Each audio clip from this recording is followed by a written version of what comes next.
There is not much evidence, and so a lot of what we are thinking about is rather speculative at this point, and we really do need trials to assess kind of how these different agents will work. But what we know is that differentiation syndrome can be a pretty dangerous toxicity of some of the novel agents for acute myeloid leukemia.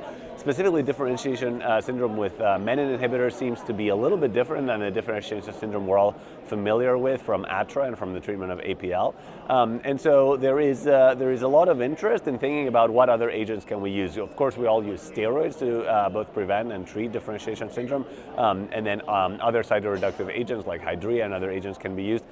But I think my specific interest in the field is that because I spend a lot of my time in cellular therapy and work on cell therapy patients, is can we take some of the agents that have been shown to work in the cell therapy context and bring them over to differentiation syndrome?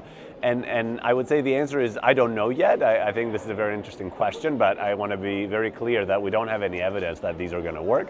I think that there are IL-6 blocking agents like tocilizumab and cetuximab that might have a role in the differentiation syndrome.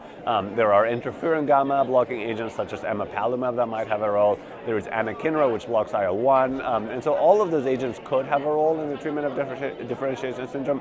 I would say based on current evidence, I don't think we should be using those agents outside of a clinical trial. And certainly we should only be considering their use in a biomarker-driven approach. So if the IL-6 is very high in a patient who's having differentiation syndrome, I think it's very reasonable to consider an IL-6 blocking agent, but I wouldn't do that without a biomarker-driven approach.